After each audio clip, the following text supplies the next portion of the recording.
The big picture with RK में हमारे साथ में जुड़ चुके हैं IBC 24 के editor in chief Ravikant Mittal sir.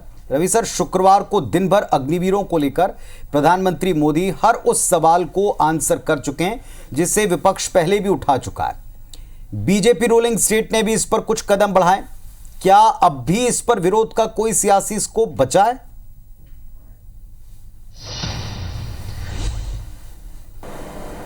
देखिए पुनीत, आज हम करगिल विजय दिवस की 25वीं वर्षगांठ मना रहे हैं और इस उपलक्ष्य पर मोदी खुद उस द्रास वैली में पहुंचे थे जो कि उस समय पूरा वॉर का थिएटर था। वहीं पर ये पूरा युद्ध लड़ा गया, जो हमारी वहाँ की चोटियाँ थी, जो पाकिस्तान के सैनिकों ने जिस पर कब्जा कर लिया था और हमारे वीर सैनिकों ने उसको छुड़ाकर आज के दिन विजय प्राप्त की थी। चलिए, ये तो एक बात हो गई। हमारे सब में IBC 24 की तरफ से भी पूरा सम्मान मैं प्रस्तुत करता हूं अपने सैनिकों को, वीरों को। लेकिन जो सबसे बड़ी बात आज उस द्रास की उस मेमोरियल से निकल के आई, जो प्रधानमंत्री मोदी ने ये साफ कर दिया कि अग्निपथ योजना, जिसके अंतर्गत अग्निवीरों को भर्ती किया जाता है सेना में, वो बनी रहेगी, वो ख़त्म नहीं होने वाली है। हाँ, उसको बेहतर जरूर किया जा सकता है। अब मोदी ने ये साफ कहा कि भाई ये जो पूरी योजना है ये सेना के द्वारा ही सुझाई गई है, उन्हीं के सहमति से लाई गई है और इसके पीछे जो सबसे बड़ा मकसद था वो था कि अपनी सेना को हमको युवा बनाना है। तो पिछले कुछ सालों में अगर हम दुनिया की सेनाओं का औसत उम्र देखें तो वो 26 साल है और भारतीय सेना की जो औसत उम्र है वो 32 साल थी और 32 साल है। तो ये सेना की डिमांड थी कि अब जो हम युद्ध लड़ रहे हैं वो लद्दाख जैसे रीजन में लड़ रहे हैं या द्रास में, करगिल में लड़ रहे हैं, जहां पर हमारी सेना और युवा होनी चाहिए। तो इसलिए एक ये नई योजना लाई गई, अग्निपथ योजना, जिसमें अग्निवीरों को भर्ती किया गया जो 17.5 की उम्र से लेकर 21 साल तक की उम्र के रहेंगे। पहले सालों में कुछ उम्र में छूट दी गई है। तो सरकार का ये मानना है, सेना का ये मानना है कि आने वाले समय में ये जो सेना है वो युवा हो जाएगी और युद्ध के लिए हमेशा तैयार सेना रहेगी।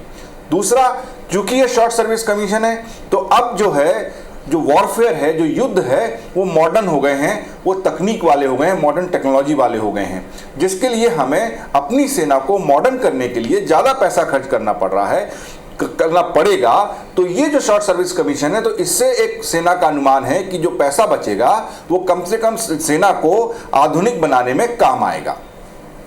अब इस पर हम आज क्यों चर्चा कर रहे हैं या प्रधानमंत्री ने आज इसका क्यों बचाव किया? इसलिए कि हाल के चुनावों में और संसद में भी अग्निवीर के मुद्दे को बहुत जोर शोर से विपक्ष ने उठाया और उन्होंने इसके ऊपर कई सवाल खड़े किए, कई मुद्दे उठाए। और कांग्रेस और राहुल गांधी, बल्कि कई दूसरी विपक्षी पार्टियों का तो ये मानना है कि अगर वो सत्ता में आए तो उस स्कीम को बंद कर देंगे। लेकिन मोदी के आज के बयान के बाद ये बात पक्की हो गई कि ये स्कीम बंद नहीं होने वाली है। क्यों स्कीम बंद नहीं होगी, उसके मैं आपको कारण बताता हूं। देखिए, सबसे पहला कारण, अगर हम पिछले इतने सालों में प्रधानमंत्री मोदी और उससे पहले मुख्यमंत्री मोदी की कार्यशैली देखें तो अगर कोई वो बड़ा निर्णय लेते हैं तो ये बहुत ही कम ऐसे उदाहरण हैं, अगर किसान कानून के अपवाद को छोड़ दें, कि वो अपने निर्णय को वापस लेते हैं। क्योंकि उनका ये कहना है कि वो सोच समझकर जितने भी स्टेक होल्डर हैं उनसे बातचीत कर ही कोई निर्णय लेते हैं और जब एक बार निर्णय ले लेते हैं तो उससे पीछे मुड़ना या उससे पीछे हटना एक नामुमकिन सी बात है। दूसरी बात, राजनीतिक तौर पर बीजेपी और मोदी ने इस चीज को असेस कर लिया है कि भले ही विपक्षी पार्टियों ने इस मुद्दे को बहुत उठाया था चुनावों में, लेकिन इससे उनका ज्यादा नुकसान नहीं हुआ है। उनको जो नुकसान हुआ है वो यूपी में और महाराष्ट्र में ही केंद्रित है और उसके दूसरे कारण हैं। उसका कारण अग्निवीर या युवा उनसे उन्होंने मुंह फेर लिया हो, ऐसी कोई बात नहीं उनको अपने इस असेसमेंट में नजर आई है। तो राजनीतिक तौर पर भी वो इस बात से उन्होंने कह लिया कि अगर इनसे उनको कोई नुकसान नहीं है तो नहीं हटेंगे। तीसरी बात, ये जरूर हो सकता है कि इस स्कीम को वो बेहतर करें, जैसे कि अभी सेना को 25% लोगों को रिटेन करना है जो अग्निवीर हैं, हो सकता है कि उसको बढ़ाकर 40 से 50% कर दें और 4 साल बाद जब वो सेना से हटेंगे, जो बचे हुए 75% या 60%, उनको जो सेना से जब उनका खत्म होगा कॉन्ट्रैक्ट, तो जो उनको मिलने वाली सुविधाएं हैं या जो बेसिक जो भी सुविधा है उनमें बढ़ावा हो जाए, तो ये एक हो सकता है। और चौथा, आपने देखा कि आज मोदी जी के बचाव करते ही कई सरकारों ने अग्निवीरों के लिए कई योजनाएं घोषित कर दी। अब जैसे कि अभी मध्य प्रदेश के मुख्यमंत्री डॉक्टर मोहन यादव ने भी कहा, माफ करिए, कि पुलिस और सशस्त्र बलों में अग्निवीरों को आरक्षण दिया जाएगा। छत्तीसगढ़ के मुख्यमंत्री विष्णुदेव साय ने भी कहा कि अग्निवीरों को सेवा के बाद आरक्षक, वन आरक्षक और जेल प्रहरी में भर्ती में प्राथमिकताएं दी जाएंगी और छत्तीसगढ़ जल्दी से दिशा निर्देश जारी करेगी। उत्तर प्रदेश के मुख्यमंत्री योगी आदित्यनाथ को भी आपने सुना कि यूपी पुलिस और पीएसी में भी अग्निवीरों को आरक्षण देने की घोषणा की जाएगी। और जहां पर अगर असर पड़ता और 10 से 5 सीटें रह गई हरियाणा, उसने तो बहुत सारी घोषणाएं की हैं। उन्होंने कहा है कांस्टेबल, वन रक्षक सहित अन्य पदों की भर्ती में 10% आरक्षण अग्निवीरों को दिया जाएगा। आयु सीमा में भी 3 वर्ष की छूट दी जाएगी और निजी संस्थान यदि अग्निवीरों को 30,000 या उससे अधिक वेतन देते हैं तो राज्य सरकार जो है उन संस्थानों को 60,000 रुपए प्रति वर्ष की सब्सिडी देगी और व्यवसाय शुरू करने वाले अग्निवीरों को 5 लाख तक के लोन पर ब्याज मुक्त किया जाएगा। तो ये सारी योजनाएं हरियाणा ने शुरू की हैं। उत्तराखंड, जहां से बहुत सारे सैनिक जाते हैं और बहुत सैनिकों में भर्ती होते हैं, लगता था कि वहां पे रोष होगा, लेकिन 4 सीटें बीजेपी जीती।